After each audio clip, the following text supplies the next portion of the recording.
estou só, sentindo-me cansada, preocupações perturbam o meu coração. Então me acalmo, espero em silêncio Jesus chegar e sentar-se junto a mim. Neste momento tudo se transforma.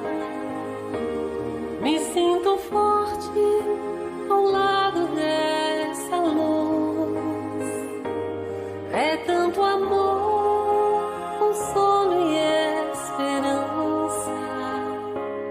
Então me rendo nos braços de Jesus. Ele me leva sobre as montanhas, me faz andar sobre mares, tempestades. Estou seguro, não vou mais desistir. Jesus me ama mais do que eu posso ser.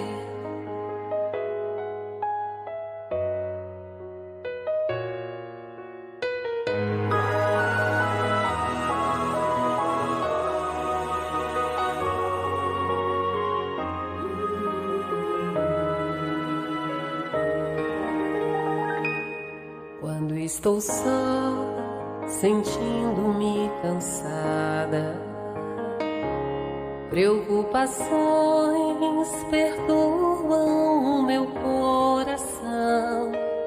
Então me acalmo, espero em silêncio Jesus chegar e sentar-se junto a mim.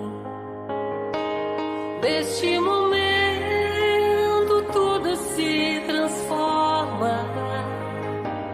Me sinto forte ao lado dessa luz. É tanto amor, consolo e esperança. Então me rendo nos braços de Jesus. Ele me leva sobre as montanhas, me faz andar sobre mares, tempestades. Estou seguro, não vou mais desistir. Jesus me ama mais do que eu posso ser. Jesus me ama mais do que eu posso ser.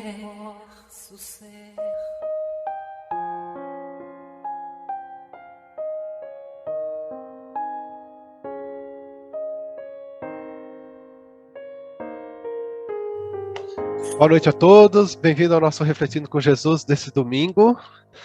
Dia friozinho aqui em São Paulo e Santo André, mas vamos lá, né?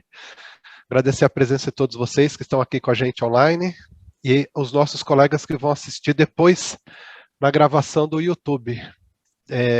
Tá conversando com a Lourdes, nós estamos com um público bem significativo e aí a gente agradece também vocês que não podem estar aqui no domingo, mas durante a semana aí está nos acompanhando. É muito bom saber que estamos conseguindo alcançar muito de vocês aí assistidos, trabalhadores da casa e demais pessoas, né, que gostam e prestigiam o nosso trabalho. Então, para dar início hoje ao nosso trabalho, eu vou convidar já a Laudete para fazer a nossa prece inicial, descortinar, né, as possibilidades aí de conhecimento, de instrução, nossos puxãozinhos de orelha. Laudete, boa noite, bem-vinda. Muito obrigada, boa noite, Marcos. Boa noite a todos. Então, vamos assim, neste momento, nesta alegria, neste reencontro, agradecendo a Deus, a Jesus, e vamos assim convidando os nossos anjos de guarda, os anjos de guarda dos companheiros, como o nosso colega Marcos Paulo nos disse, os companheiros que irão também durante a semana, assistir esta aula tão importante, essa explanação tão necessária para os nossos passos, que todos também sejam envolvidos nesta paz, nesta harmonia. E nesse objetivo, nós vamos convidando a todos esses nossos amigos espirituais aqui presentes, nos nossos lares, e nos lares dos companheiros que também irão assistir este nosso vídeo, que todos sejam bem-vindos, com muito amor, com muito carinho. E nesta oportunidade, nós vamos convidando a Fraternidade dos Discípulos de Jesus, a Fraternidade do Trevo da Rosa Mística de Maria de Nazaré, ao nosso grande amigo, comandante Edgar Armon, que tão amorosamente também está nos trazendo essa oportunidade, envolvendo o nosso companheiro Luiz Amaro, este companheiro também incansável nas suas tarefas, abraçando uma tarefa tão importante da nossa Aliança Espírita Evangélica, no seu objetivo, que é levar o conhecimento a todos, e que nesta noite, nesta oportunidade, que ele seja envolvido por essas fraternidades, poderá ser envolvido pelo manto sagrado da nossa Mãe Santíssima Maria de Nazaré, e nos trazer os seus conhecimentos, trazendo assim essas informações tão importantes e necessárias para os nossos dias atuais. Que este companheiro se sinta à vontade, feliz por esse nosso reencontro. E que através da prece do Pai Nosso, que possamos envolvê-lo, envolvendo a todos os companheiros aqui presentes pelo vídeo, e aqueles que irão ouvir também durante a semana, vamos nos envolvendo com a prece do nosso Pai que estais nos céus, santificado seja o vosso nome, venha a nós o vosso reino, seja feita a vossa vontade, assim na terra como ela é feita em todo o universo. O pão nosso de cada dia, dai-nos hoje e sempre. Perdoa as nossas dívidas à medida que nós saberemos perdoarmos os nossos devedores. E não nos deixes cair nas tentações e livrai-nos de todos os males, pois sabemos que tu é o poder, o reino e a glória para todo sempre. E que seja bem-vindo, amigo, por esta oportunidade de nós ouvi-lo nesta noite. Muito obrigada por todos e para todos. Obrigado, Laudete. Lu, temos dica aí para a gente conhecer um pouquinho do nosso convidado de hoje, verificar o tema aí que ele trouxe aí, nos dá alguma dica aí já.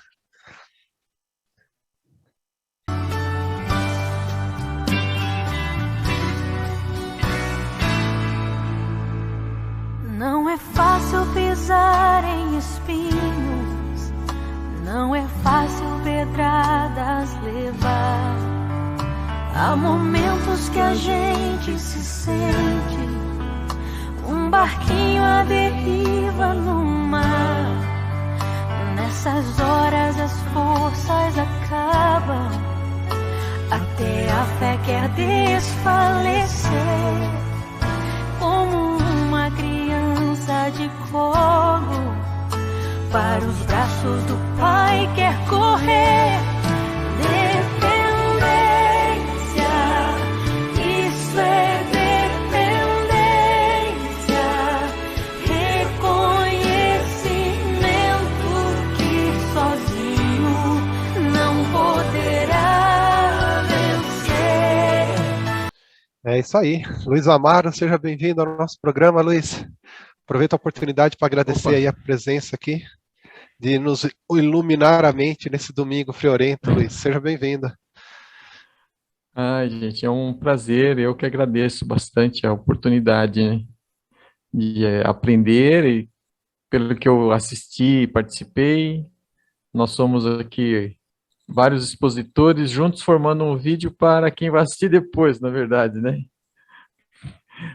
Acho que essa é uma boa proposta, uma boa forma de enriquecer realmente uma live, onde as pessoas compartilham as opiniões, assim, né? Realmente forma forma uma ideia bem interessante. Eu trouxe só o tema e a gente faz junto, constrói junto aí a live, né? A música, bonita música, muito bonita, e ela fala da dependência que nós colocamos lá como tema hoje. É um tema bastante abrangente, né, que você pode trazer ela para vários ângulos da nossa vida, mas o enfoque que nós vamos abordar hoje, peço a ajuda de vocês para a gente focar na dependência mais emocional, a dependência mais familiar, essa relação que nós temos de dependência com o nosso próximo, né? Com a dependência que nós temos. Nós dependemos um do outro para viver, essa relação equilibrada, ela é saudável, né, no dia a dia. Porém, tem as relações doentias de dependência que a gente pretende trazer.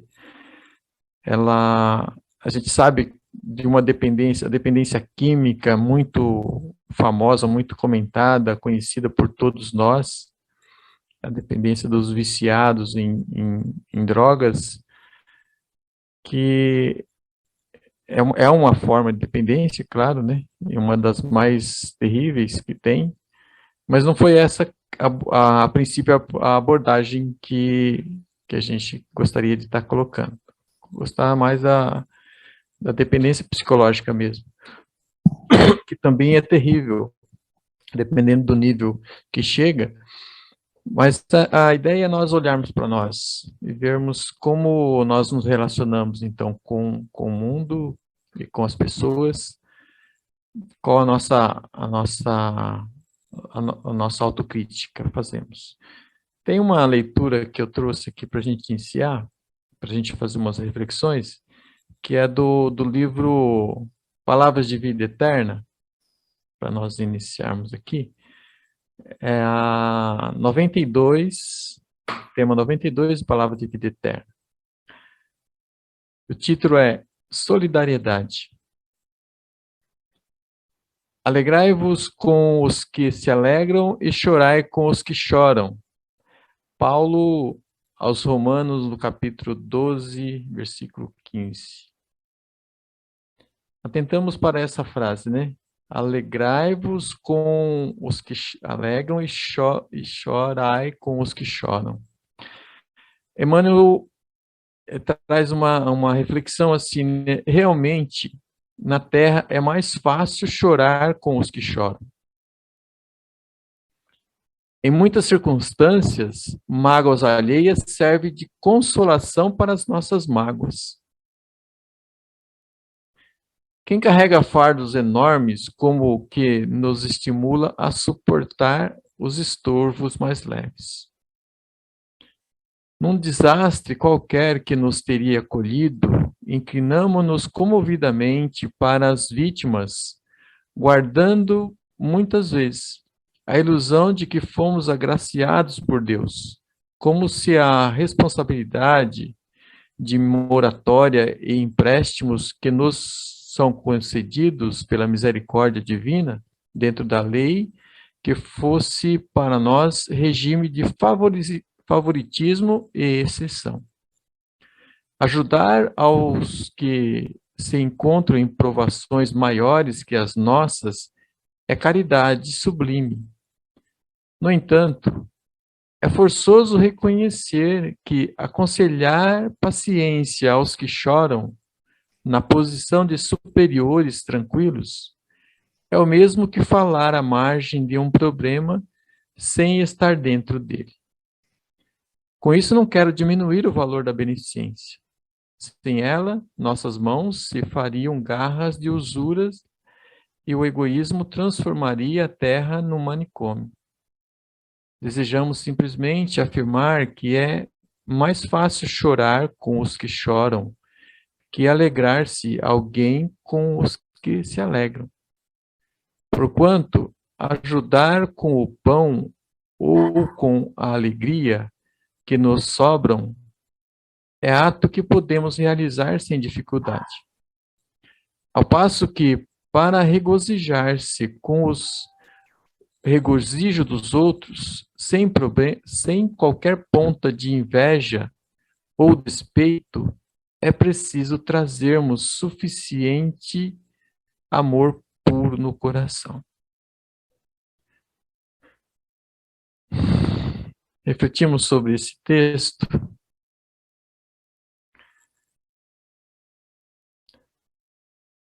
Lemos essa mensagem no outro encontro de sexta-feira que nós tivemos de manhã e me chamou muita atenção, porque foi escolhida aleatoriamente, né?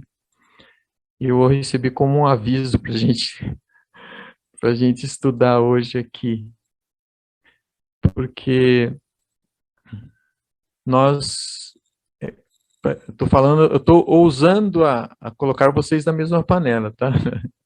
Mas eu posso falar por mim, sim, que é muito mais fácil, na minha posição de ajudar o mendigo, me sinto o prazer de ajudá-lo, de dar lá uma ajuda, atendê-lo na necessidade que ele é carente de praticamente de tudo, a relação que eu tenho com ele, e sinto bem fazendo isso, porque eu sinto que estou de alguma forma auxiliando. Mas meu relacionamento com a pessoa que está numa posição bem mais alta que a minha, né, é diferente, os meus sentimentos são outros, né? E às vezes essa pessoa, ela de repente já está necessitando de algo pontual e eu sinto dificuldade de auxiliar naquilo que está precisando às vezes, porque eu julgo que ele é melhor que eu, né? Então, vocês perceberam qual é a mensagem é claro que vocês perceberam, né? A mensagem nos está trazendo, que Emmanuel está trazendo a nos refletir, a nossa relação com o nosso próximo, como a gente trata o outro, né? Qual é o comparativo que nós fazemos com... Ele dá o exemplo aqui de um desastre, né? Aconteceu um desastre, e como eu não fui afetado por ele, eu vou consolar as pessoas lá, os acidentados, né? E eu fico me agradecendo por ter sido salvo por misericórdia de Deus, né? Daquela situação. Mas estou à margem e é diferente. Essa mesma visão teremos com as pessoas que são carentes, que estão perto de nós de alguma forma.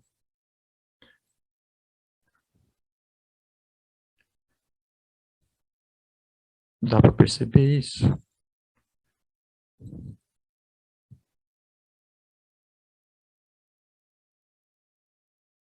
A gente traz essa relação, por exemplo, quando nós estamos eu faço trabalho aqui na comunidade, faço trabalho não, né? Trabalho na casa espírita aqui no Jardim Oratório, é outra casa que eu frequento aí nas segundas-feiras, e é um bairro muito carente daqui de Mauá, né?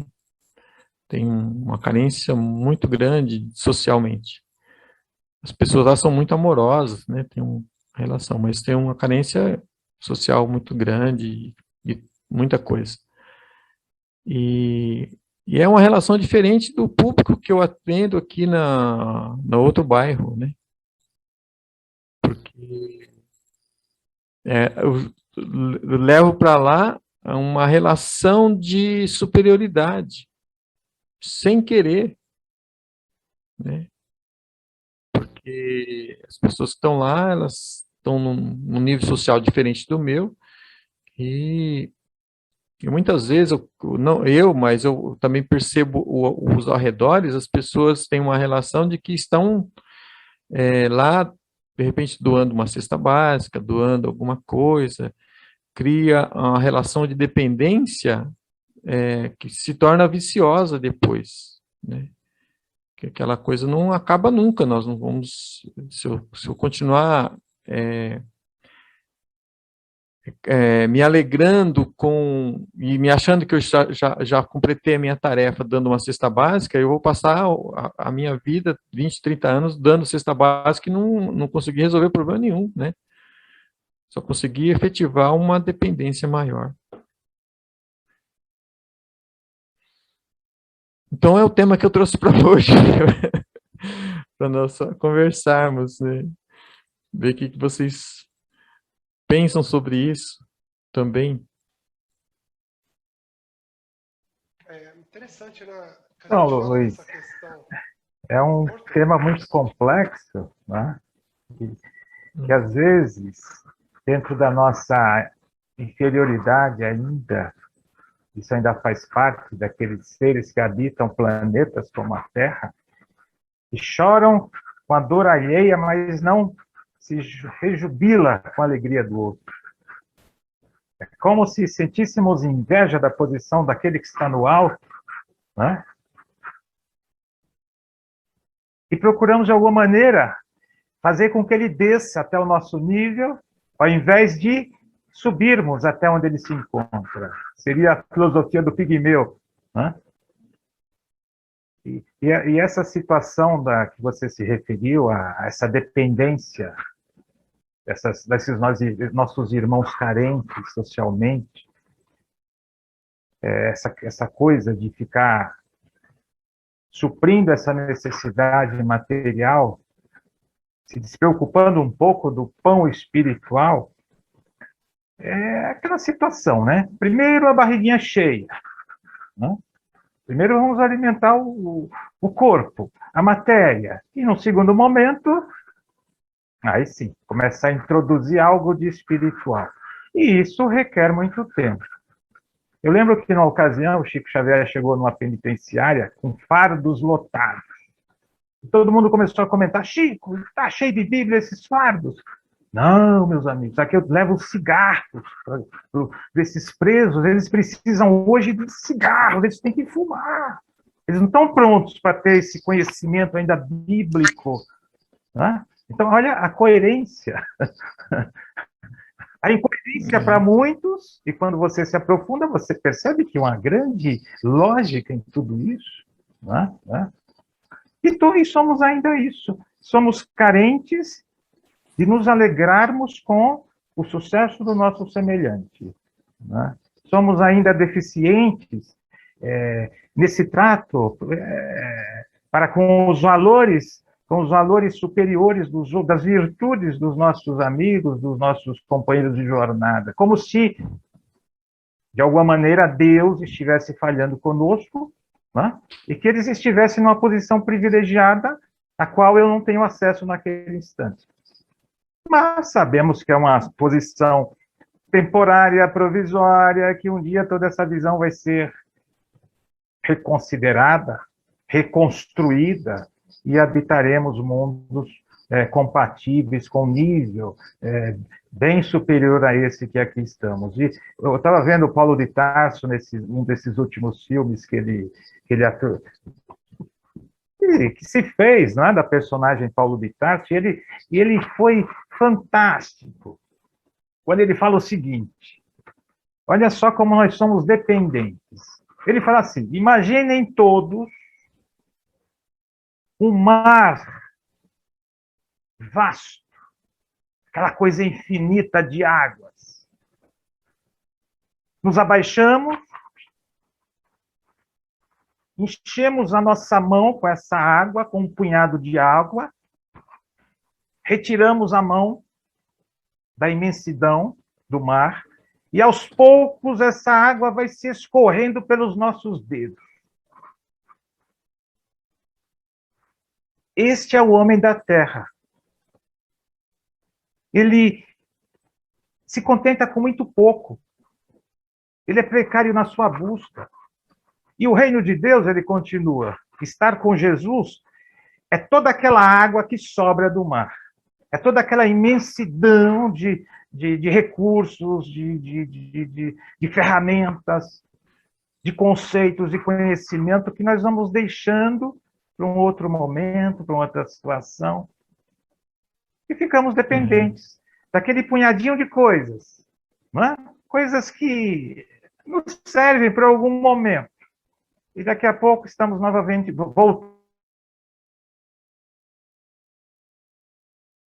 Na verdade, já temos manancial inesgotável. Um manancial inesgotável de conhecimento, de exemplos que esse nosso Cristo planetário nos trouxe. Então, a dependência, todos que estamos na Terra, de alguma maneira, somos dependentes, seja emocionalmente, seja quimicamente, seja psicologicamente, seja, principalmente, espiritualmente. Essa é a nossa maior dependência, espiritual. Nós não sabemos ainda do nosso potencial. Nós não conhecemos tudo aquilo que somos capazes de empreender, de construir, de buscar, de assistir, de disponibilizar. O guru indiano, acho que vocês já ouviram falar do Saitya Sai Baba, grande guru indiano que desencarnou aos 82 anos. O Divaldo Franco foi visitá-lo na Índia, ficou 12 horas na fila para falar com esse homem. O jovem chega a Saitya e fala assim: Senhor, eu vejo que vós tem a capacidade de curar por imposição de mãos. Você consegue fazer isso e eu não consigo. Por quê? E ele vai responder: eu tenho certeza que sou filho de Deus. E você duvida ainda. Então, nós somos filhos de Deus. E a gente ainda não se deu conta dessa filiação divina. Então, ficamos aqui catando resíduos, batendo lata, achando que, de alguma maneira, estamos levando alguma coisa para alguém, mas, na verdade, também somos eficientes nesse levar alguma coisa. Perfeito, perfeito. O Marcos está falando... Não, até dessa questão aí, eu até perguntar para a Fernandinha, até que ponto, Fê, essa relação, essa dependência com o outro é saudável, né? Tem um limite dentro disso ou não? Porque, acho que conversando com a Anaísa, não sei se contigo aí, como uma das nossas psicólogas que nos auxilia muito aí, nos ensina bastante, ela colocou que a criança, até certo ponto, né, até certa idade, ela não se reconhece ainda como indivíduo, né, por causa dessa relação que ela tem com a mãe. Mas aos poucos ela vai se reconhecendo com o indivíduo, ou seja, essa dependência ela vai se diminuindo, né, aos poucos. E eu não sei até que ponto a gente tem que depender emocionalmente de alguém, ou financeiramente, ou material, ou espiritual. Existe uma correlação, Fê? Sim. Boa noite a todos. E falando de dependência, como você bem colocou, da infância, né? Quando nós, desde a concepção, o nosso nascimento, a gente está ali totalmente dependentes. E isso é natural e esperado, né? Do ser humano ele nascer nessa condição. Nós nascemos nessa condição, nós estamos sendo gerados nessa condição. Enquanto dentro do corpo, né, da mãe, dependemos dela para tudo, para existir, para estar ali. Até que nascemos e essa dependência ela vai se amenizando, se dissolvendo.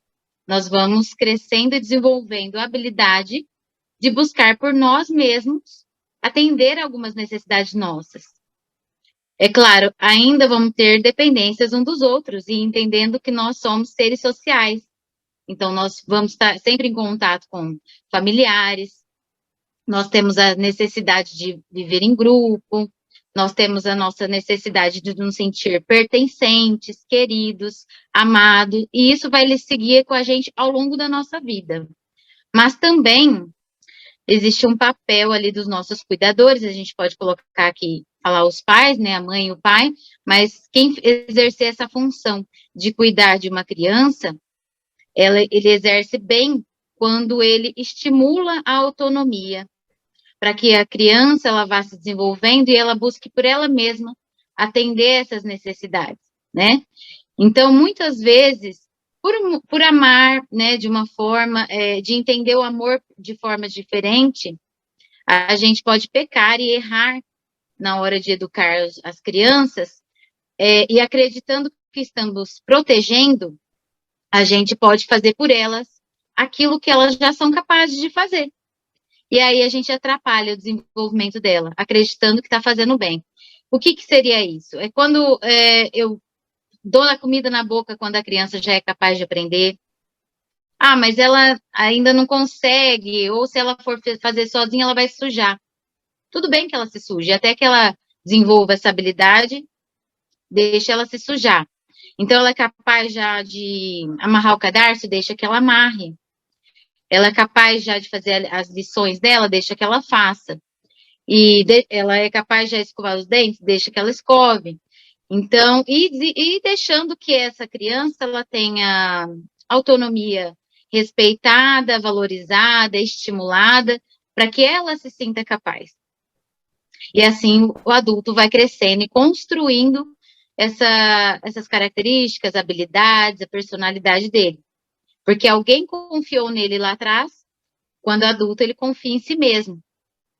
E aí, eu não me torno uma pessoa dependente, né? Então, assim, se a minha vida toda as pessoas escolheram por mim, fizeram por mim, como é que eu vou me sentir capaz de fazer escolhas e fazer por mim? Eu sempre vou ter alguma desconfiança de que eu estou fazendo algo errado, ou precisando da validação de alguém para que eu faça.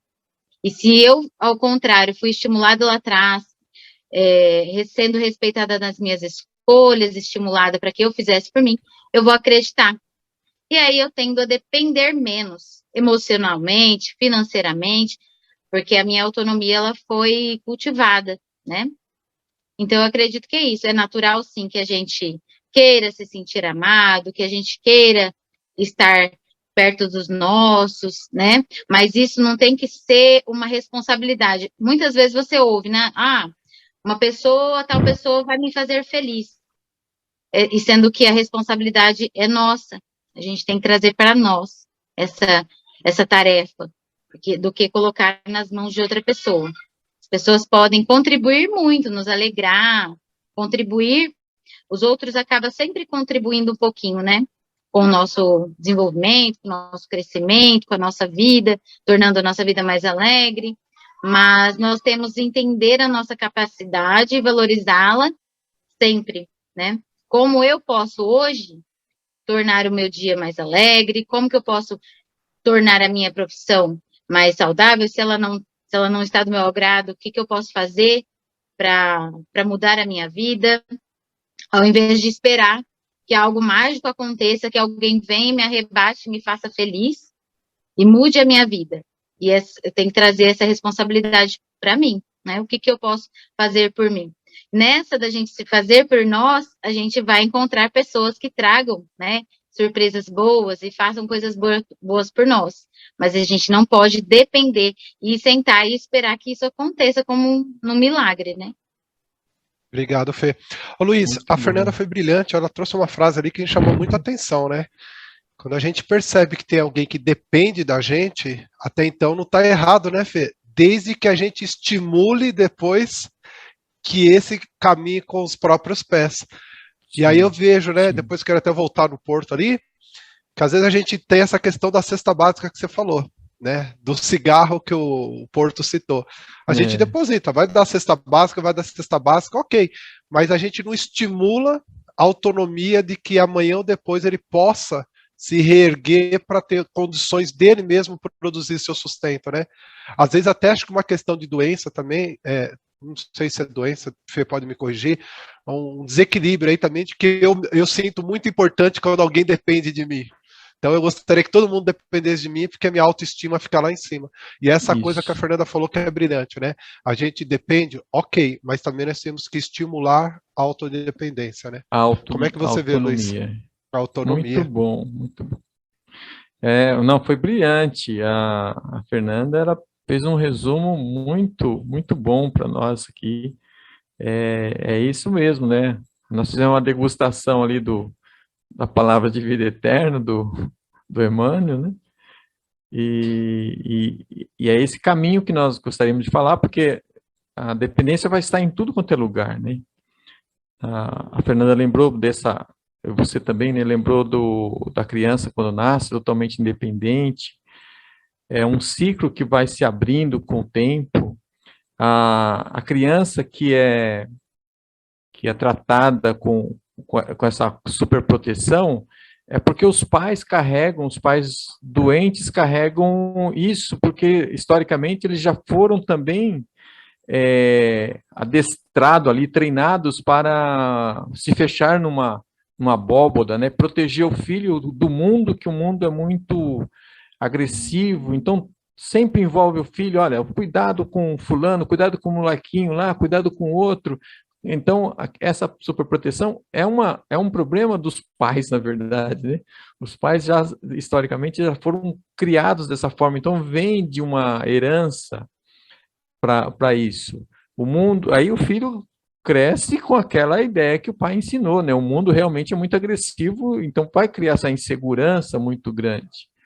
Mas se seguir um ciclo normal, né, o ciclo normal da vida, né, essa dependência total do bebê, vamos dizer, né, o bebê é totalmente dependente da família, é natural. À medida que ele vai crescendo e vai se tornando independente, vai criando autonomia, né? Autonomia, como a Fernanda colocou, de escovar o dente, de amarrar o sapato, de vestir a roupa, de ir para a escola. Aí na escola ele já fala, puxa, agora já, né? Já estou ficando fora de casa, né? Já é um negócio traz muita lição para ele, mas mesmo assim o pai tem ali a educação e tudo, mas na pré-adolescência começa um negócio terrível, né? Nós passamos por isso, adolescência, pré-adolescência e adolescência, o momento da rebeldia, de falar assim, não, agora eu sou totalmente independente, né? É o momento em que a gente já ouviu ou já vivenciou algo nesse sentido, que os filhos querem tudo, né? Querem a total independência, e não é assim, né? As coisas caminham de forma gradativa, vai conquistando essa independência. Não é nem independência, é autonomia, né? A Fernanda colocou muito bem, né? Existe uma diferença muito grande entre independência e autonomia. Você vai tendo condições, mas você vai criando ali esse vínculo. Então, é muito interessante isso, essa passagem da adolescência para a idade adulta. Né? Porque na idade adulta, a pessoa ela vê a responsabilidade, sente, tem toda a autonomia, e com a autonomia nas mãos, ela fala, puxa, né, agora eu tenho que ter cuidado com isso, né? E na idade da adolescência, pré-adolescência e adolescência, vai muito de um para o outro, né? Que não os casos são totalmente diferentes, uma pessoa da outra, mas vez por outra a gente tem o desequilíbrio, né? Dos jovens caminhar para as drogas, né? Vai se autoafirmar com grupos, com outras coisas, e que aí cria sérios problemas sociais, né? Vamos caminhar aqui. Quer continuar, Luiz? Pode continuar. A gente estava falando, né, dessa questão da criança, e tem se alguém quiser colocar nesse ponto, nesse item, pode ficar à vontade, tá? Porque a gente pode falar de outras relações de dependência, por exemplo, do marido e da mulher, né? Do marido e da mulher, do empregado com o patrão, do chefe com o subordinado, né? Na casa espírita, né? Como que nossa dependência dentro da casa espírita. Né? Eu ia até colocar com o Paulo Rosa, né, Paulo? Segundo os ensinamentos aí, né, que a fé nos ajuda bastante. No primeiro momento, a gente acolhe aquele assistido que está necessitado da casa espírita. No segundo momento, a gente torna ele pertencente ali à casa espírita. Entendemos a sua dor, a sua mágoa, mas damos autonomia para depois ele caminhar com as próprias pernas. De falar, olha, você veio como assistido, agora está na hora de ser casar e se tornar um trabalhador. Ou a gente não aprendemos isso ainda, Paulo? Tem um time aí de que, olha, eu recebo, acolho a sua dor, mas agora está na hora de caminhar sozinho. Porque às vezes a gente vê pessoas vindo segunda, quarta, sexta no centro espírita, no evangelho da tarde, no evangelho da noite, e domingo dá um passezinho para mim que eu estou precisando. É isso mesmo. A gente precisa tomar muito cuidado. Tá dando para ouvir legal agora? beleza? Então, a gente precisa tomar cuidado com essa dependência do assistido, né? Porque a gente sabe que ele vem na casa, ele vem totalmente dependente mesmo dessa situação. É um papel interessante do entrevistador, né, quando conversa com ele, de colocar para ele essa autonomia que ele deve ter, né? Olha, a casa vai te ajudar, a espiritualidade vai te ajudar, o seu mentor vai te ajudar, e a partir do momento que você é ajudado, aí é com você. Você deve caminhar com as suas próprias pernas. E o que a gente vê muito hoje nas religiões é isso, né? É a total dependência das pessoas que frequentam outras religiões, que lá salva, que lá cura, que lá resolve todos os problemas. E outra coisa que acontece muito também, né? Ah, você ora por mim? Pode deixar que eu vou orar por você. Então, o que que acontece? A gente precisa fazer a nossa parte, né? Então, agindo dessa forma, a gente vai colocando na mente do assistido que ele não é capaz. Ele precisa ser capaz. Olha, você está aqui na casa, você vai receber toda a assistência, agora vai depender de você a sua melhora. Vai depender de você procurar um tratamento, procurar assistir o evangelho, procurar fazer boas leituras, frequentar uma escola de aprendizes. Então, todos esses caminhos devem ser propostos para o assistido, para que ele possa encontrar o seu próprio caminho, a sua própria luz. Eu lembro que quando eu comecei a frequentar a casa, e é lógico, né? A gente começa fazendo um tratamento, tudo, né? E aí foi comigo, né? E a partir do momento que eu comecei a tomar posse do conhecimento, eu falei, agora eu tenho que caminhar por mim. E aí quando eu fiz uma entrevista com uma antiga trabalhadora da casa, ela chamava Marlene, ela comentando comigo, nossa, Paulo, eu acho que você está livre do tratamento, pode continuar que você está bem. Então, isso foi comigo. E eu acho que essa proposta deve ser sempre para os assistidos, né? Para que eles tenham, claro, todo o suporte da casa, né, da espiritualidade, mas que eles têm que fazer. E aí, o que a gente às vezes fica preocupado, né? Ah, mas a casa está vazia, não está vindo muito assistido. Não importa, mas aqueles que estão vindo, eles devem ter consciência de que eles têm que fazer a parte deles, não ficar dependente só da casa, né?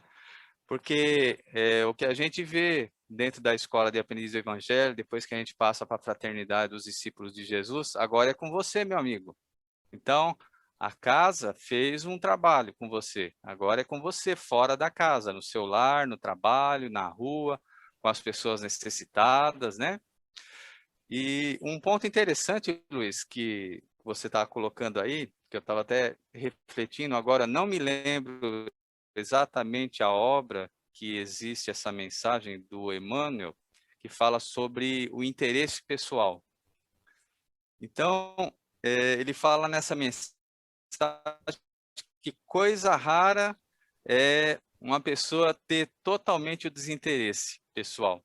Então, o nosso interesse pessoal, muitas vezes, cria dependências nas pessoas. Cria dependências, que nem o Marcos estava colocando, né? Faz bom para o nosso ego, né? As pessoas são dependentes da gente, que maravilha, né? Então, eu sou, né, aquela pessoa que pode orientar aquele monte de pessoas e tudo, né? Então, eu sou aquela pessoa que as pessoas vão procurar e eu sou capaz de fazer isso. Então, a gente vai inflando, né? Então, a gente precisa tomar bastante cuidado com isso. É muito interessante esse tema, viu, Luiz? Parabéns e a gente fica muito feliz por isso. Muito legal. Alguém mais quer colocar? Fique à vontade, tá, pessoal? A Fernanda levantou a mão aqui. Fernanda.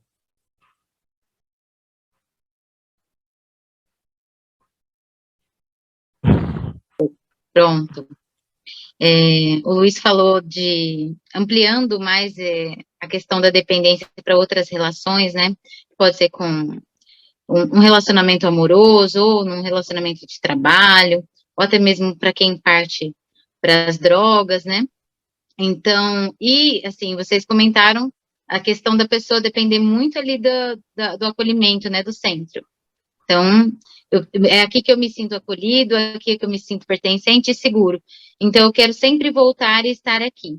Aí, então, você percebe também que pode haver uma carência de outros lugares no qual ele se sinta também bem acolhido e pertencente, né? Então, quando nós temos vários, né, ambientes no qual a gente participa e estabelece vínculos saudáveis, isso é melhor para a gente e para as pessoas que relacionam com a gente. Para aquelas relações também não ficarem tão pesadas e sufocantes. Então, se você tem um relacionamento com o seu marido e ele não tem vínculos saudáveis com outras pessoas no trabalho, com amigos, com a família, não tem um hobby, não tem outra coisa que ele faça e o único lugar ou pessoa com quem ele se sente bem é você, acaba vir uma relação de dependência. E sugando do outro é toda essa energia. E a gente pode e deve estabelecer vários vínculos, né, saudáveis na nossa vida. Então, a gente pode ter, a criança, quando ela nasce, ela só tem ali, primeiro, a família, e depois ela vai para a escola, ela vai aprender a socializar, a estabelecer amizade, né, compartilhar experiências, crescer com os outros. Então, ela vai ter a experiência da escola, depois isso vai se ampliando, fazendo um curso de inglês, faz natação, e aí vai ampliando o número de pessoas que ela conhece, que ela estabelece vínculos. E aí, como o Luiz falou, de repente, o pai ou a mãe pode sentir tanto medo dessas relações, de que alguém vai fazer algo mal, e isso é passado para essa criança e ela se fecha. O mundo é mal, o mundo é perigoso, o mundo pode me fazer algo mal. Então, eu me fecho dentro de uma relação de dependência e acredito que o único lugar seguro é ali na minha casa com os meus pais, né? Então, eu acabo desconfiando do mundo e tendo poucas relações. E isso eu vou transferir. No momento em que essa criança cresce, ela torna-se um adulto, ela vai acabar se envolvendo com outras pessoas, mas ainda assim, de uma maneira muito dependente, transferindo o que ela vivia ali com os pais para esse cônjuge, né? Então, ela vai ali, depende dele, onde você vai, eu vou, se você não for, você não vai, e nós estamos aqui junto, e ninguém faz nada. Eu não posso ter um momento de prazer sem a presença do outro, e o outro vice-versa. Eu dependo dessa pessoa e essa pessoa tem que depender de mim. Como assim? Ela não pode ser feliz sem mim, né? E é a mesma coisa quando o outro ali que está doando dele, mas ele se sente bem com o outro dependendo, né? Então, ele depende de mim. E fica se retroalimentando.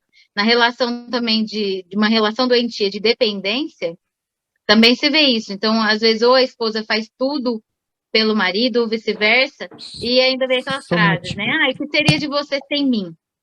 Reforçando uma ideia de que não há possibilidade do outro estar bem ou ser feliz sem ele, né? Quando, na verdade, a gente pode e deve ser feliz em vários ambientes, e estar aqui agora, vocês estão aqui agora num ambiente gostoso, de troca, de partilha, e depois vão ter outros, esperado saudável que tenha, né?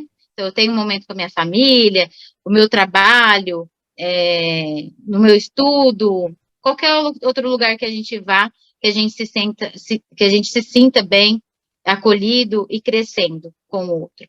Então, não vai existir um único ambiente. Se o único lugar onde eu me sentisse bem acolhida fosse aqui, eu ia querer que vocês marcassem toda hora, todo dia, para a gente estar aqui.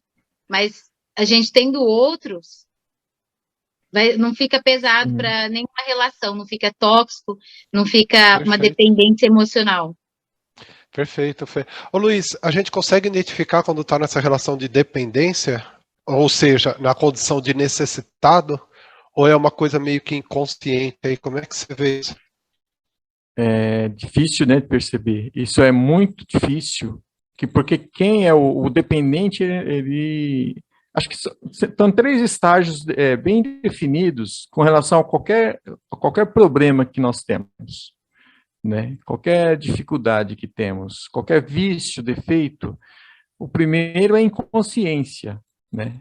Eu tenho e não sei o que tenho. Então, eu não consigo resolver porque eu nego, né? Não tenho, não existe. Para mim não existe porque eu não reconheço. E isso no caso da dependência, a pessoa não reconhece, então ela nunca vai encontrar. O segundo é a descoberta. Puxa, descobri que sou viciado, descobri que eu sou dependente, descobri que eu tenho esse problema, né? E aí a casa cai, né? Você vai para o chão, dependendo da pessoa, é muito difícil de se equilibrar, levantar e seguir a vida. O terceiro estágio é a cura. O terceiro estágio é você trabalhar para resolver, né?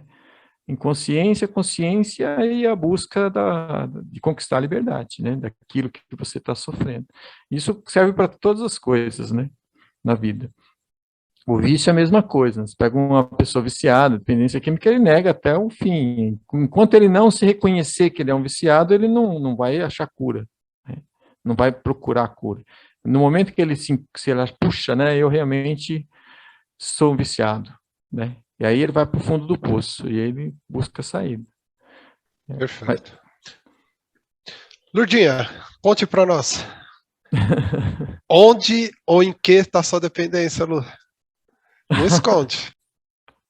Nossa, sério que eu não posso responder?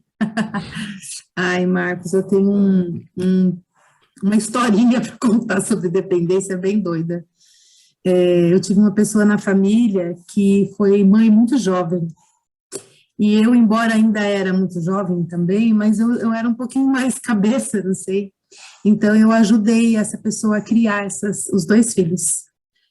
E eu me sentia tão importante, a história da cesta básica que o Porto Luiz estava falando, eu me sentia tão importante. Imagina, eu com 15 anos, mãe de 2 filhos. Sabe, assim, eu me achava, né? Tudo eles contavam para mim, tudo eles falavam para mim, esperava eu chegar em casa de serviço para poder falar as coisas, eu me sentia importante. É difícil eu falar sobre isso agora, porque agora eles estão adultos, né? Mas eu achava legal. E o relacionamento deles com a mãe, com o pai, nunca foi bom. Mas tudo bem, eu estava lá, eu supria, tal, eu fazia um link muitas vezes de uma coisa com outra, e assim foi crescendo. Hoje, um está com quase 40, o outro está com quase 30. E eles não têm relacionamento bom com os pais, muitas vezes ainda me usa como essa pessoa, entendeu? Eu estou tentando fazer cortar esse vício, né, que tem nós com eles, né, eu com eles. É muito difícil, mas hoje eu consigo jogar limpo, eu consigo falar isso para eles, não é comigo que vocês têm que falar, é com a tua mãe, é com o teu pai e tal. Mas isso já correu muitos anos, né, essa dependência já foi muito, muito difícil, um relacionamento muito difícil deles. Até antes de ontem à tarde, eu me sentia culpada por eles não terem um bom relacionamento com os pais.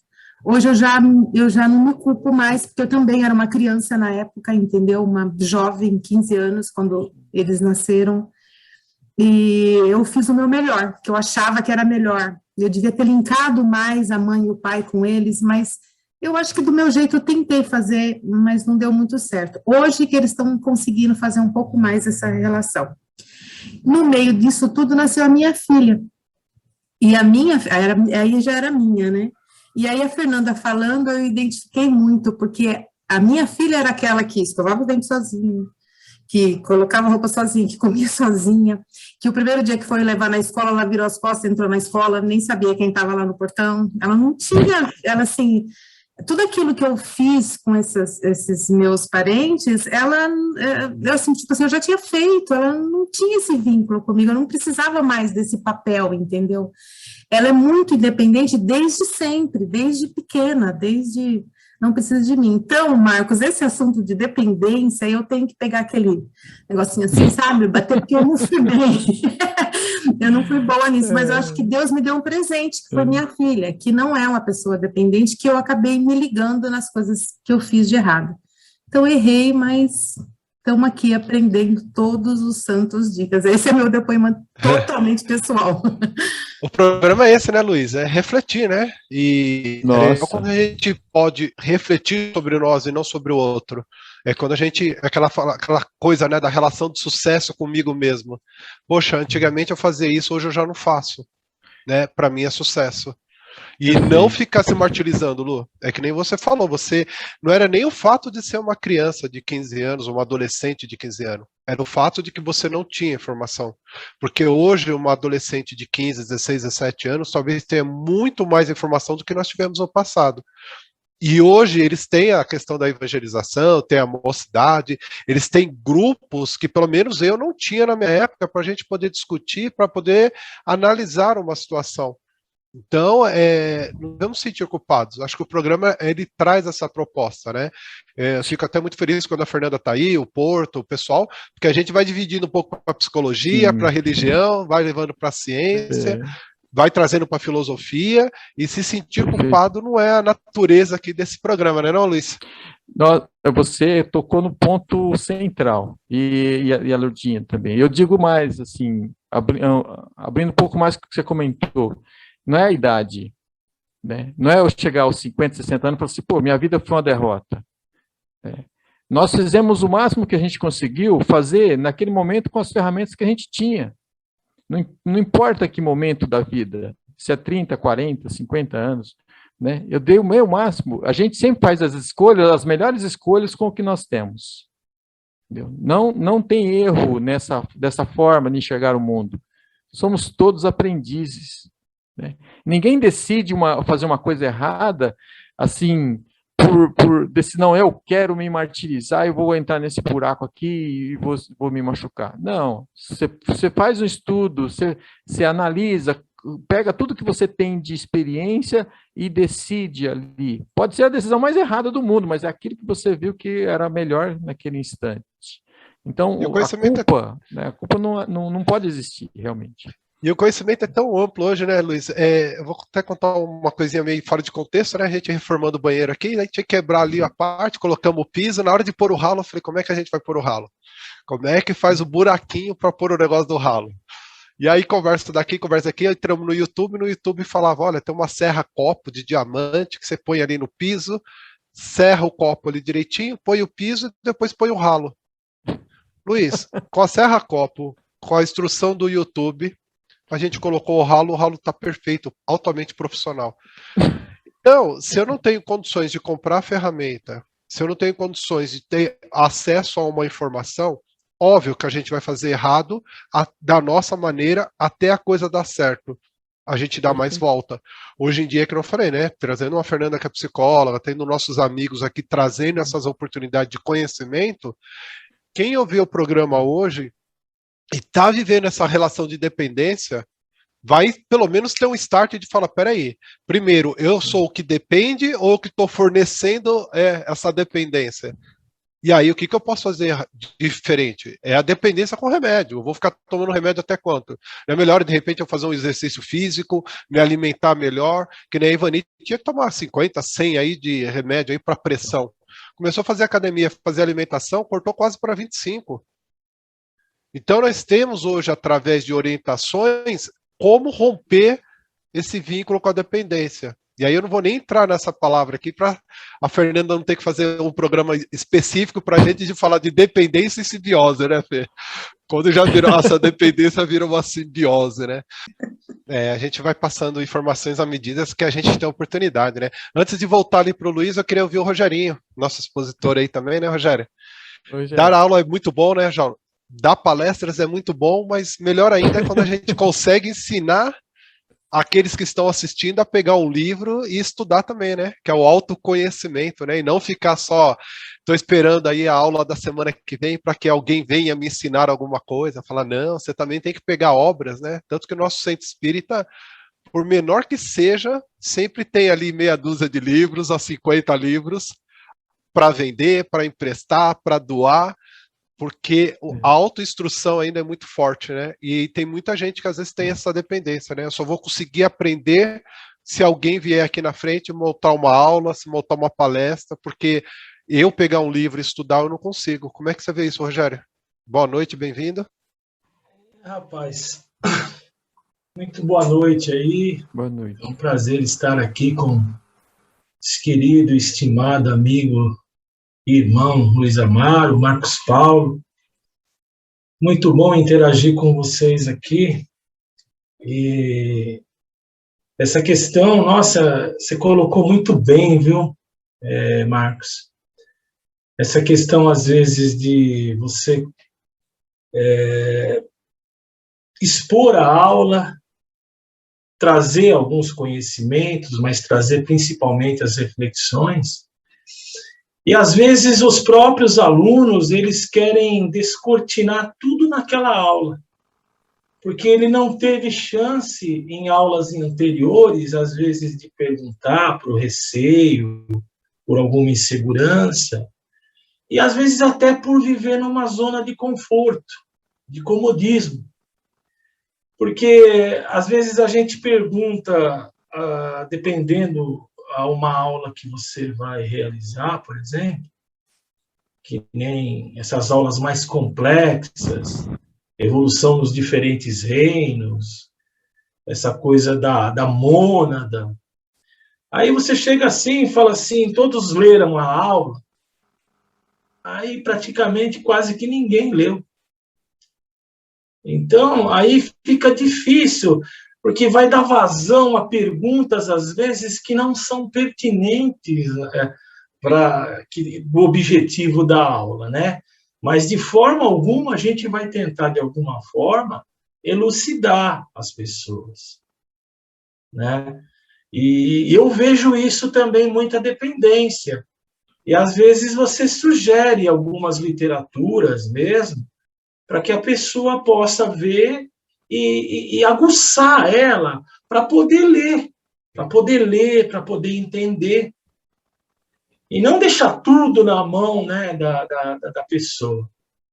E falando nessa questão também, que eu achei muito importante você colocar, Marcos, o Luiz Amaro também colocou muito também, e a Laudete, a questão das pessoas que vão até o centro, né, espírita, que ficam dependentes, ficam 3 anos em tratamento.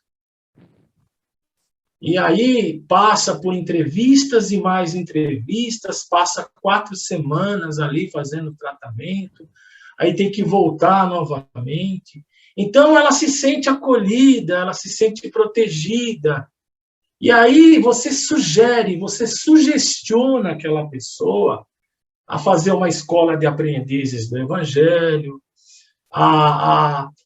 como é que se diz, a estudar as literaturas espíritas, a fazer alguns trabalhos que ele possa desenvolver na casa, inclusive até encher um copinho na entrada, né? Motivar ela de alguma forma, ser um facilitador. E muitos não querem, eles negligenciam, porque eles vão muito atrás só da cura. E eles não querem se comprometerem. E isso é uma coisa complicada. E, inclusive, até a aula que eu terminei, que eu fiz agora, foi também comentado sobre isso, né? Sobre a questão que a gente tem que ensinar a pescar, não também só dar o peixe, na questão do amparo material, né, o sustento material. Só que, em contrapartida, às vezes as pessoas negligenciam, e elas não querem também ter o despertar espiritual também, que é igual aquilo que a gente sabe, né, que nem só de pão viverá o homem, e sim de toda a palavra que emana da boca de Deus. Então, eles não estão muito interessados. E aí eles ficam capenga, eles ficam ali usando uma muleta. Eu vejo isso quando estava presencialmente, né? Mas aí, Rogério, ali direto. Eu vou te interromper aí, até para devolver um pouquinho para o Luiz, mas aí eu vou fazer uma meia-culpa, né? Eu, até como dirigente de um departamento aí, né? Do trabalho que eu realizo, eu acho que, será que a gente não aprendeu, né, Luiz? Eu acho que não está faltando, vamos dizer assim, grosseiramente, menos acolhimento e mais informação? Porque é aquela coisa também, né? Às vezes a Fê tá triste, tá chateada, eu falo, vem pra minha casa que eu cuido, Fê. Daí põe cama quentinha, coberta quentinha, chazinho, Netflix, internet. Ela vai levantar dessa cama quando? Então acho que falta também, Rogério, nós como trabalhadores, como dirigente, de entender qual que é esse processo, quando inicia esse processo de acolhimento, esse processo de informação, e o que a Fernanda colocou, de dar autonomia para aquela pessoa.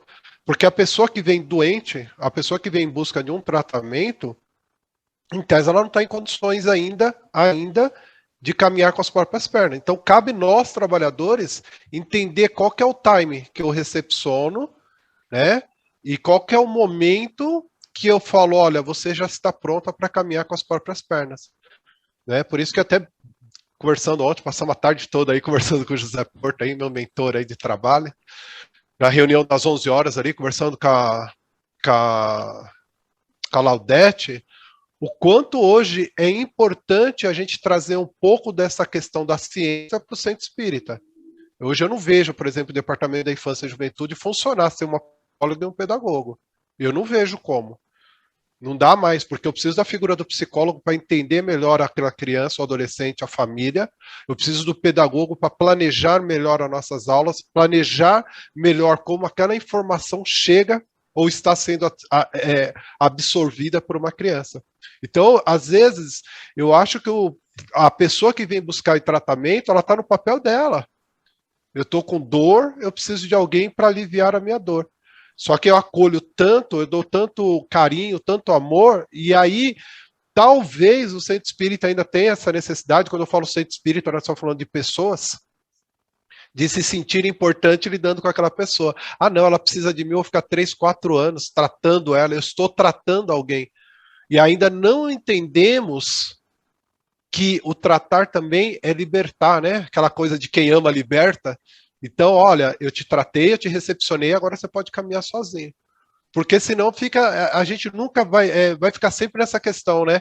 Que a questão é do quem está vindo buscar tratamento e não quer se livrar. Ou somos nós que não entendemos ainda como trabalhador que tudo existe um período de início, meio e fim de libertação. Porque em tese, eu fui buscar o centro espírita pela curiosidade, né? Mas muitos que procuraram pela dor hoje estão como trabalhadores. Né? A gente tem que ter esse time, né, Luiz? Eu falo isso no nosso departamento, agora nas reuniões de planejamento. É identificar, por exemplo, quem vem na escola de paz, como acolhido, como assistido, e de repente já começar um processo de transição para ele ir para uma escola, daqui a pouco é trabalhador, não só mais trabalhador, mas como dirigente também, eu tenho que fazer essa transição dele de trabalhador para ser um novo dirigente da casa, e depois como dirigente um novo diretor de um departamento, e daqui a pouco prepará-lo para ser um presidente da casa.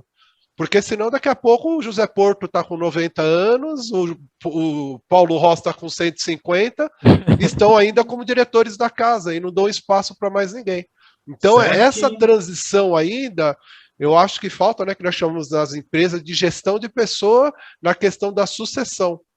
Né? O Luiz Amaro ascendeu aí há pouco tempo, né, Luiz, como coordenador da aliança aí e tal, mas ele já tem que começar a pensar quem que seriam os próximos substitutos dele, eu tenho que pensar quem que eu vou liberar minha carteira.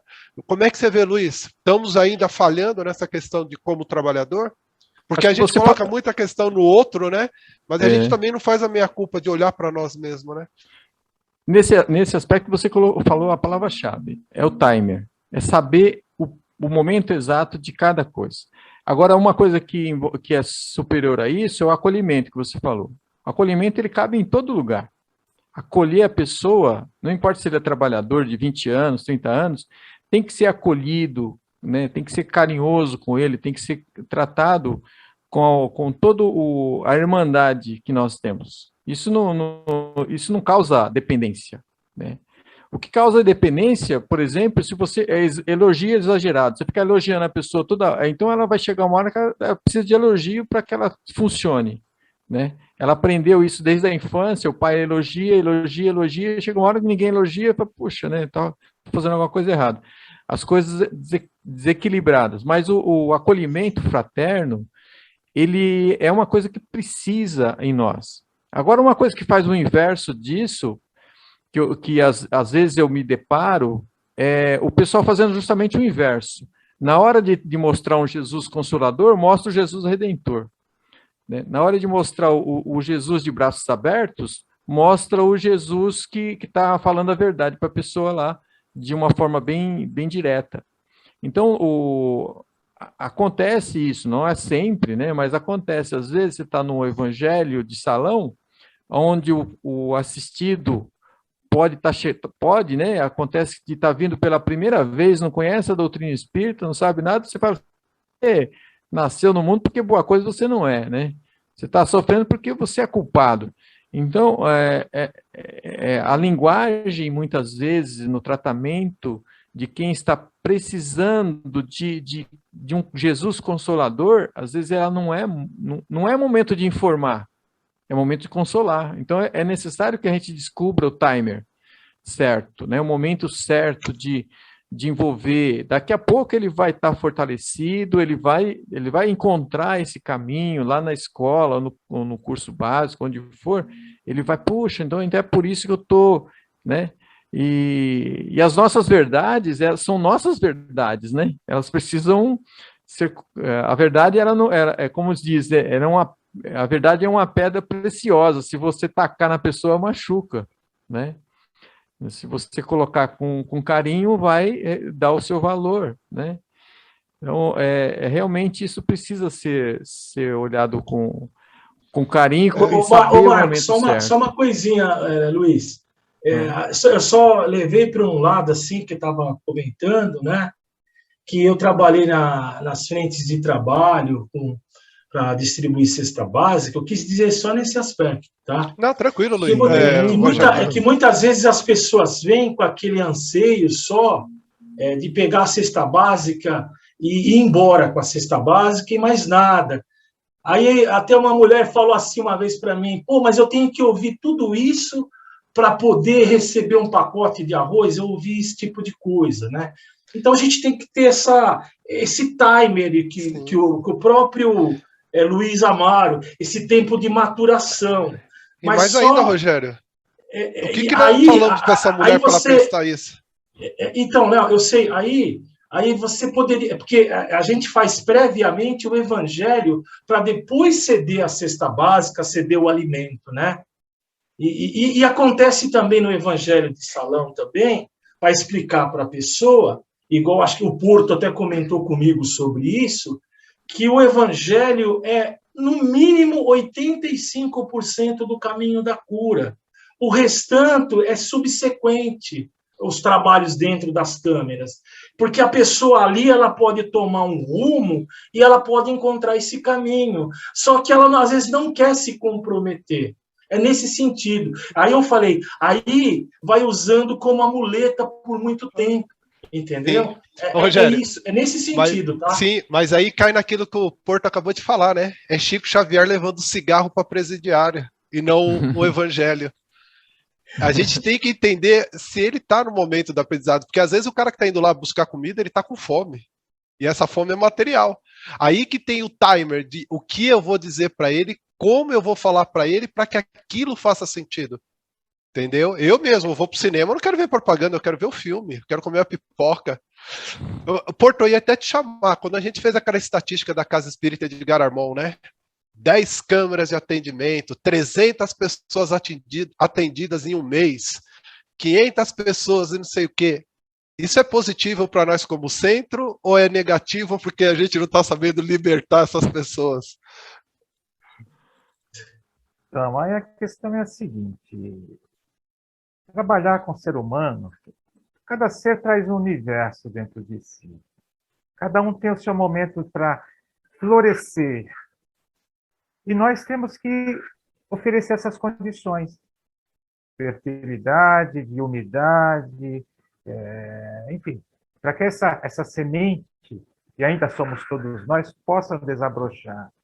Querer que o indivíduo, vamos dizer assim, 5 entrevistas, 7, 8, 10 entrevistas, adquira sua autonomia psicológica e emocional, é impossível. Ele vai conhecer meios, né? Métodos, sistemas e como atingir esse ponto.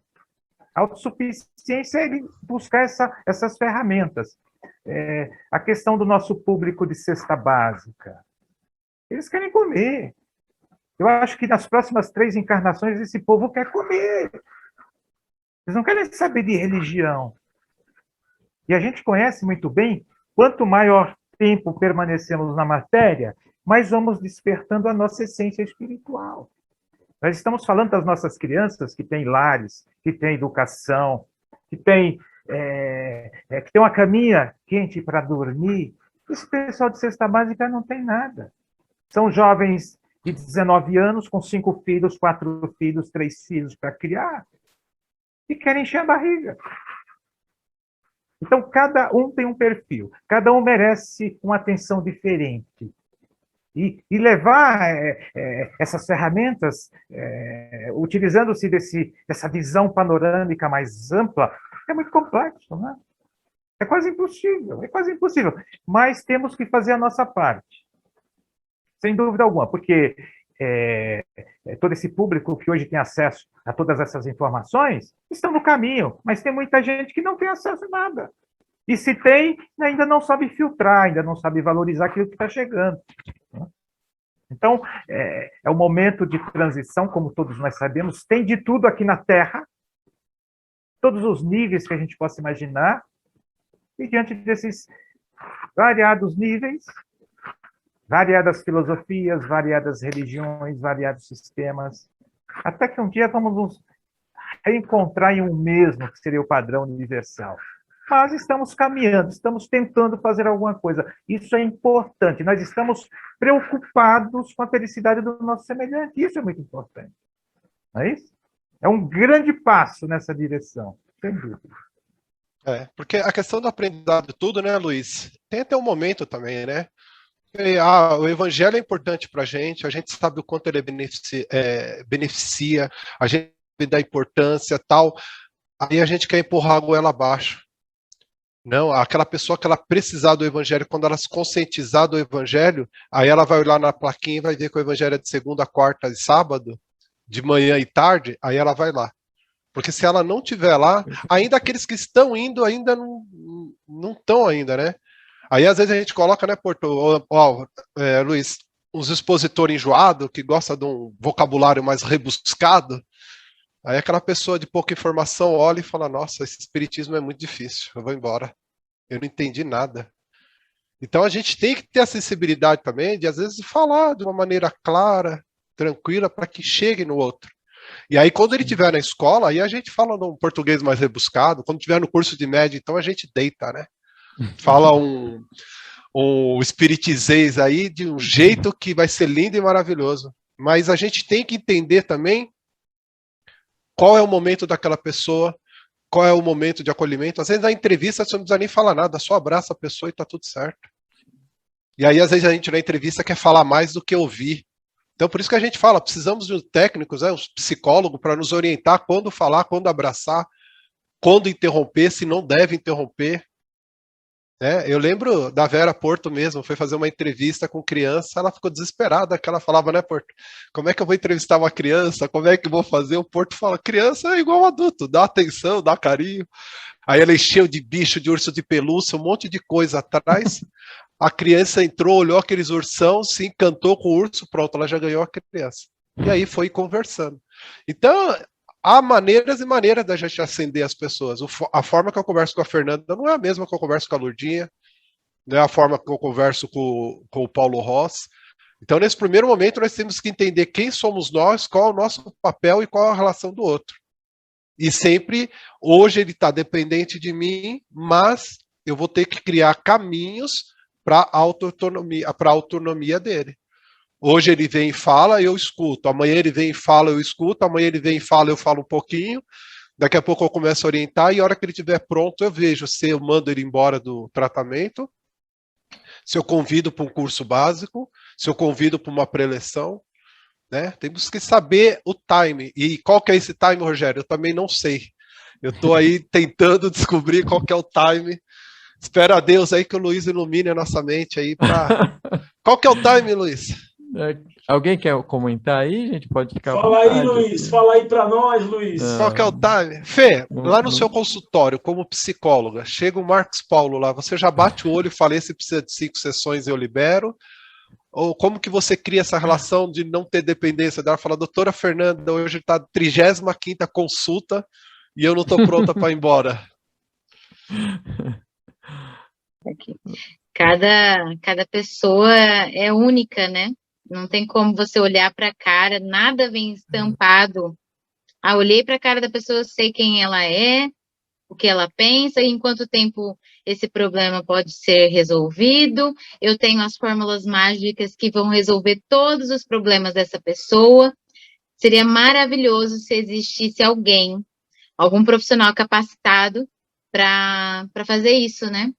Muitas vezes, infelizmente, alguns profissionais se intitulam dessa forma, se colocam como detentores da verdade e de fórmulas mágicas, e muitos de nós gostaríamos, né, se não todos, que existisse alguém capaz de resolver todos esses problemas assim. Mas cada um é único, com questões únicas, e o processo terapêutico é uma troca, é um trabalho em equipe, né, que vai ali o psicólogo e a pessoa ali interessada. E o bacana é que essa pessoa, por buscar terapia, já demonstra uma vontade, uma predisposição em buscar uma melhora, e que é importante. Mas ela precisa também entender que ela tem um percentual ali, 50% de responsabilidade dela, de fazer com que aquela intervenção funcione e que seja efetiva, que traga os bons frutos para ela, né? Que, de fato, ela vai se conhecer. Como o Luiz falou, né, na questão da dependência, ou qualquer aspecto nosso que a gente precisa ser olhado, observado, transformado. A primeira coisa é a consciência, né? Se eu não reconheço que existe algo em mim que precisa ser mudado, ou transformado, lapidado, se eu não reconheço essa necessidade, tampouco eu vou buscar uma transformação. Jamais eu faria isso sem primeiro saber. E depois que eu sei, ainda assim, tendo essa consciência, é muito trabalhoso. Tem uma certa dificuldade, sim. Veja dos produtos que talvez as pessoas, né, a população já tem uma dependência. Produtos, seja o álcool, como é bem cultural, né, no Brasil, as pessoas tomarem aquela cerveja, algumas pessoas extrapolam, ou tomar refrigerante. E aí, se algum dia alguém vem e fala, ó, isso que você está comendo, a forma como você come, esse alimento que você está ingerindo te faz mal. E aí você vai pesquisar a fundo e você tem dados científicos de que aquilo te faz mal. Só saber não basta. Ninguém toma. Ah, eu vou parar agora, eu nunca mais vou tomar Coca-Cola.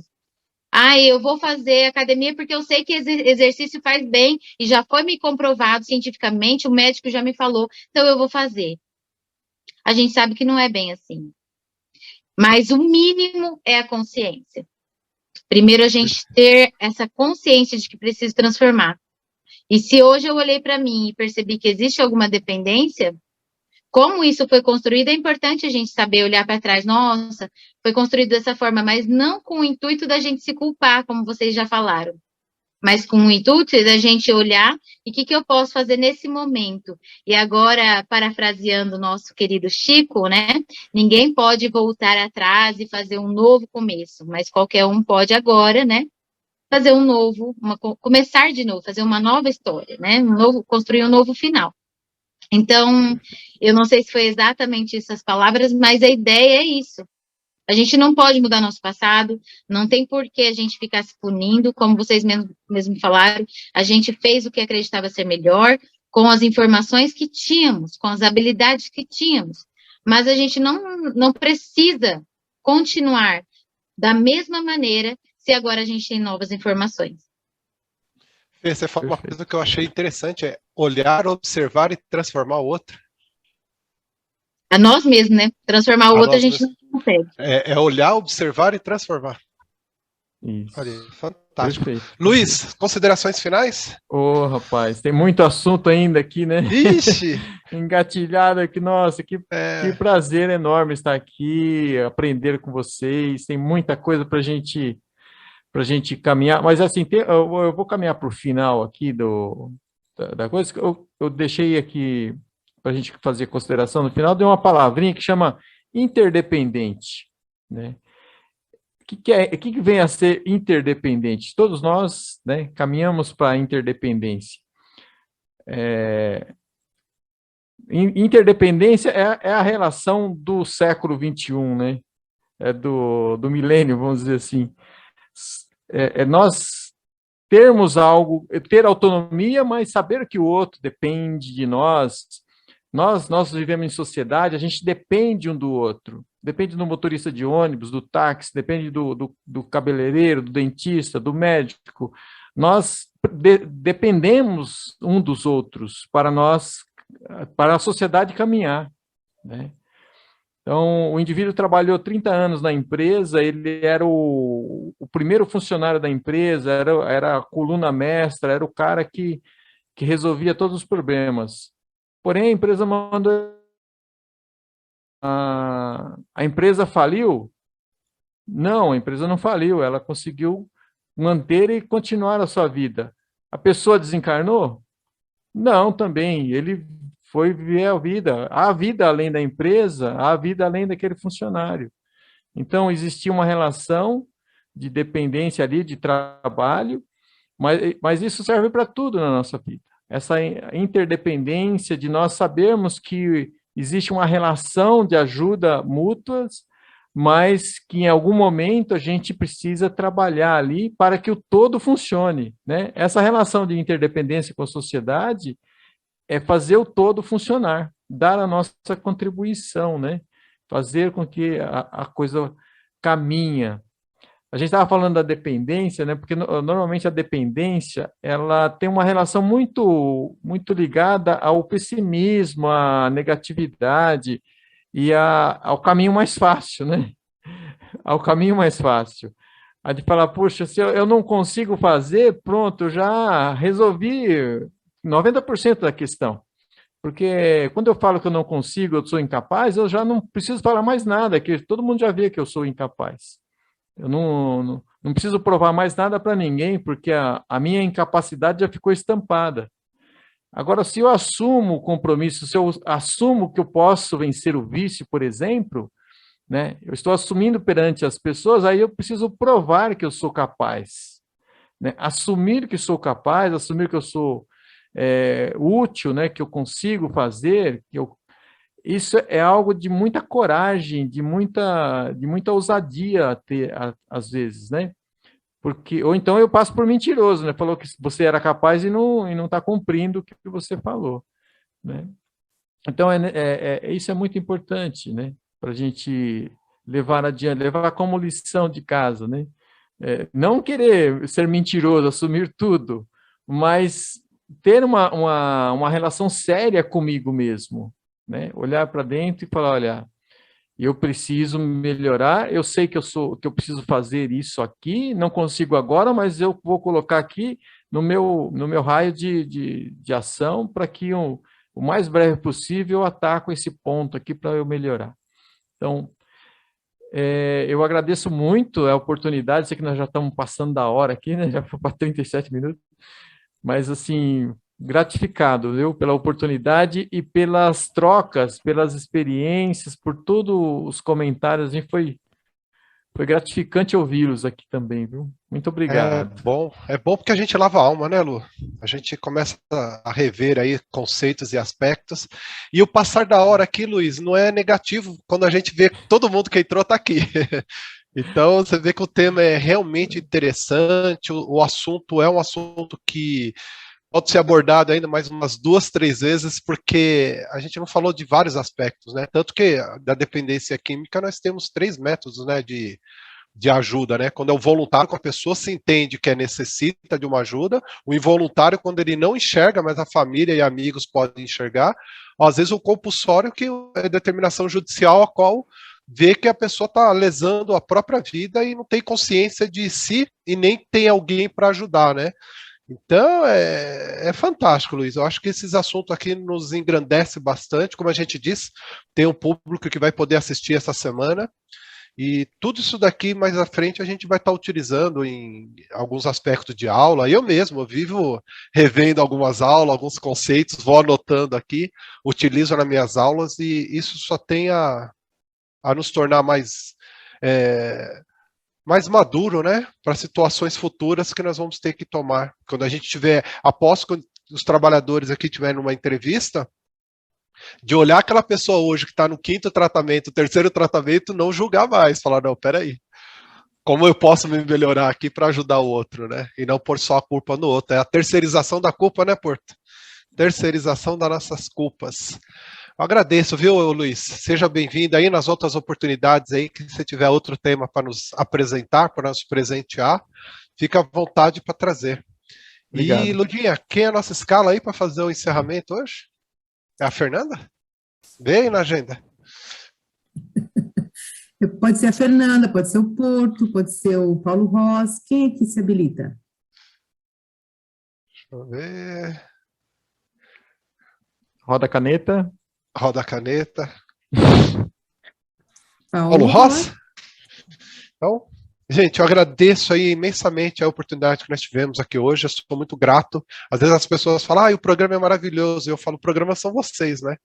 Porque é um programa que todo mundo contribui, todo mundo ajuda, todo mundo participa, e só tem a ser realmente um programa bem maravilhoso, né?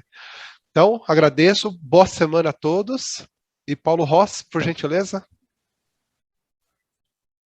Então, nós vamos nesse instante elevar o nosso pensamento ao nosso Pai, ao Mestre Jesus, a toda a espiritualidade que nos envolve, agradecer todo o amparo, toda a proteção que tivemos nessa noite, os ensinamentos, as reflexões que nos foram trazidas, que possam iluminar o nosso espírito, na nossa vivência junto aos nossos irmãos. Queremos nesse instante agradecer e levar essa paz, essa luz, essa esperança em benefício de todos aqueles que sofrem, de todos aqueles que não estão sofrendo, de todos aqueles que irão sofrer. Que essa paz ilumine o nosso planeta, que ilumine todos os corações que se sentem aflitos, dominados pelo medo, pela angústia, pela ingratidão. Que essa paz de Jesus se espalhe e ilumine todo o planeta, principalmente os nossos irmãos enfermos, profissionais da saúde, aqueles que estão nas ruas, aqueles que estão nas prisões, levando a todos o amor e a paz de Jesus. Pai nosso que estais no céu, santificado seja o vosso nome. Venha a nós o teu reino, seja feita a vossa vontade, assim na terra como no céu. O pão nosso de cada dia nos dai hoje. Perdoai as nossas ofensas, assim como perdoamos aos nossos ofensores. E não nos deixes cair em tentação, mas livra-nos do mal, pois vosso é o reino, o poder e a glória para todo sempre. Graças a Deus e graças a Jesus. Obrigado a todos vocês. Sou muito grato, viu, gente? Obrigado mesmo. Obrigado, Luiz, gente. abração. Abração para vocês, gente. Prazer em estar juntos. Boa noite.